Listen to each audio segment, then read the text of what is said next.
Hello everyone, कैसे हैं आप? Hope you are enjoying. और आज हम करने जा रहे हैं आरबीएससी क्लास 12 की poem the snare by James Stephens. देखिए, द स्नेयर का मतलब होता है जाल, पक्षियों को पकड़ने का या जानवरों को पकड़ने का जो जाल होता है उसको स्नेयर कहा जाता है। जेम्स स्टीफंस द्वारा लिखी गई एक छोटी सी और बड़ी खूबसूरत और बहुत ही अच्छा मैसेज जो देने वाली पोएम है ये। इस पोएम के अंदर टोटल 16 लाइनें हैं, 16 लाइन्स हैं और 4-4 लाइन के 4 स्टेंजास हैं। पहले 2 स्टेंजा आप अपनी स्क्रीन पर देख सकते हैं। 1 2 3 4 लाइन्स, ये फर्स्ट स्टेंजा है, ये सेकंड स्टेंजा है। इस पोएम के अंदर सेटिंग इस तरह की है कि एक रैबिट है, एक खरगोश है और जो कि एक जाल में यानी कि स्नेयर में फंसा हुआ है। रैबिट है और वो एक स्नेयर में फंसा और वो चिल्ला रहा है, क्राइंग।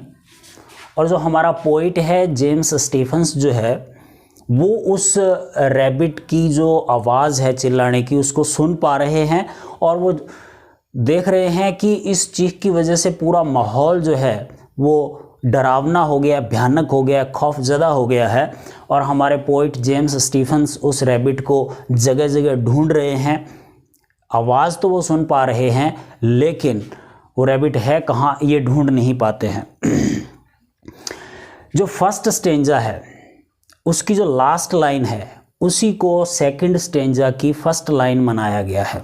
यानी जो भी स्टेंजा होगा उसकी जो लास्ट लाइन होगी उसको दोबारा से रिपीट किया जाएगा। जैसे गानों में होता है ना, एक लाइन बोली उसी लाइन को दोबारा बोला गया। तो इस पोएम के अंदर भी ऐसा ही है। जैसे फर्स्ट स्टेंजा जब ख़त्म होगा तो ये जो लाइन है सेकंड स्टेंजा के शुरू में फिर से इसी लाइन को लिखा गया है। अब हम इस पोएम की लाइन वाइज हिंदी देखते हैं। स्टेंजा नंबर 1 रीड कर रहा हूं मैं। I hear a sudden cry of pain, there is a rabbit in a snare, now I hear the cry again. अब देखिए ये अगेन और पेन आपस में मैच करते हैं। But I cannot tell from where, अब स्नेयर और वेयर आपस में मैच करते हैं। तो पोइट कह रहा है आई हियर, मैं सुनता हूं, मुझे सुनाई देता है। क्या सुनाई देता है? A sudden cry of pen.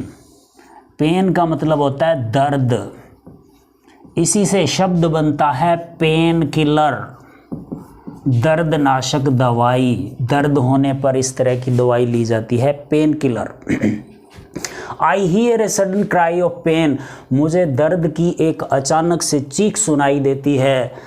अब उस चीख से, उस आवाज़ से पोइट हमारा ये समझ आता है कि एक खरगोश की चीख है। क्या बता रहा है? There is a rabbit in a snare, इस तरह से चीख रहा है। इसका मतलब एक रैबिट है, एक खरगोश है जो कि एक जाल में फंसा हुआ है, स्नेयर के अंदर फंसा हुआ है। नाउ, अब आई हियर द क्राई अगेन, अब मुझे वो चीख दोबारा से सुनाई दे रही है। बट, परंतु I cannot tell from where, लेकिन मैं ये नहीं बता सकता। टेल का मतलब होता है कहना या बताना।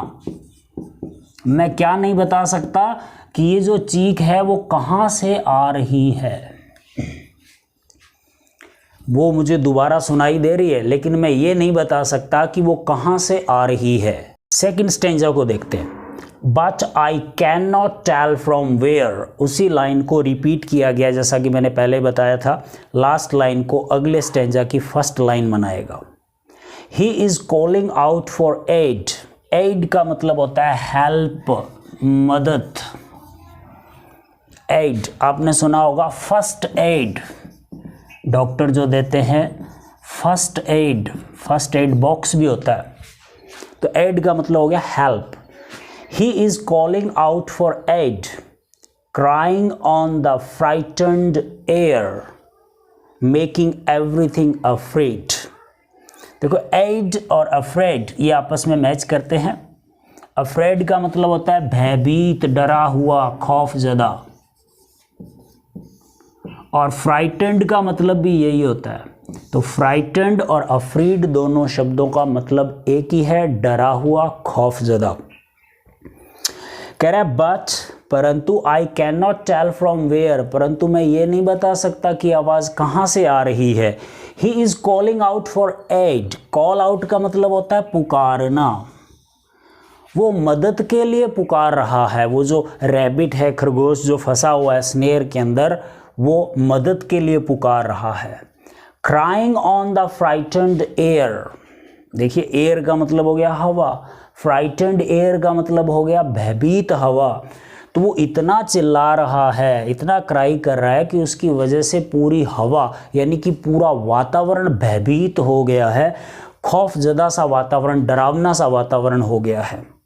मेकिंग एवरीथिंग अफ्रीड, सभी चीज़ों को वो भयभीत कर रहा है। आगे बढ़ते हैं और देखते हैं स्टेंजा नंबर 3। देखिए स्टेंजा 2 की जो लास्ट लाइन थी मेकिंग एवरीथिंग अफ्रीड, उसी को स्टेंजा नंबर 3 की फर्स्ट लाइन बनाया गया है। मेकिंग एवरीथिंग अफ्रीड, सभी चीज़ों को भयभीत बना रहा है, यानी उसकी जो आवाज़ें हैं चीखने की वो सभी चीज़ों को भयभीत बना रही हैं। Wrinkling up his little face, little face छोटा सा चेहरा है उसका, उसको वो क्या कर रहा है, रिंकलिंग अप। देखिए रिंकल का मतलब होता है झुर्रियाँ, चेहरे पर जो झुर्रियाँ पड़ती हैं। अब वो जो खरगोश है जब चीख रहा है, चिल्ला रहा है, तो उसके चेहरे पर झुर्रियाँ पड़ रही हैं, तो अपने चेहरे को सिकोड़ रहा है। As he cries again for aid, aid का मतलब होता है हेल्प, जैसे कि वो चिल्लाता है दोबारा मदद के लिए, मदद के लिए फिर से चिल्लाता है। और मैं क्या कर रहा हूं, and I can not find the place, place का मतलब हो गया स्थान, फाइंड का मतलब पाना या ढूंढना या तलाशना, और मैं वह जगह नहीं तलाश पा रहा हूं जिस जगह वो स्नेयर के अंदर फंसा हुआ है, जाल के अंदर फंसा हुआ, मैं वो जगह नहीं तलाश पा रहा हूं। अब हम देखते हैं इस पोएम का आखिरी स्टेंजा, स्टेंजा नंबर 4। इसकी जो पहली लाइन आप समझ ही गए होंगे कि ये लाइन क्यों है, क्योंकि यही लाइन स्टेंजा नंबर 3 की लास्ट लाइन थी, उसी को बनाया गया है स्टेंजा नंबर 4 की line number 1। And I can not find the place, और मैं वो जगह नहीं ढूंढ पा रहा हूँ, वेयर जहाँ, हिज पॉ, अब देखिए पॉ का मतलब होता है पंजा, पॉ, वेयर हिज पॉ इज इन द स्नेयर, जहां उसका पंजा जाल में फंसा हुआ है, मैं वो जगह नहीं ढूंढ पा रहा हूं। लिटिल वन, ओ लिटिल वन, देखिए लिटिल का मतलब होता है छोटा, लिटिल वन खरगोश को कहा है, छोटे बच्चे को भी कह सकते हैं छोटे, जैसे हम बोलते हैं छुटकी या छुटका, छुटकू, तो उसको इंग्लिश में बोलेंगे लिटिल वन। तो उसको पुकार के कह रहा है लिटिल वन, ओ लिटिल वन, छोटे, अरे ओ छोटे, I am searching everywhere. Searching आप जानते हैं, सर्च का मतलब होता है तलाशना या खोजना या ढूंढना। मैं तलाश कर रहा हूँ सब जगह, मैं तुम्हें सब जगह तलाश कर रहा हूँ पर तुम नहीं मिल रहे हो। तो ये थी poem the snare by James Stephens, छोटी सी 16 लाइंस की पोएम थी, बड़ी खूबसूरत सी पोएम थी। अब हम देखते हैं कि इस पोएम का सेंट्रल आइडिया क्या है, यानी मतलब इस पोएम में पोइट जो है जेम्स स्टीफन्स कहना क्या चाहते हैं, भाई कहना क्या चाहते हो।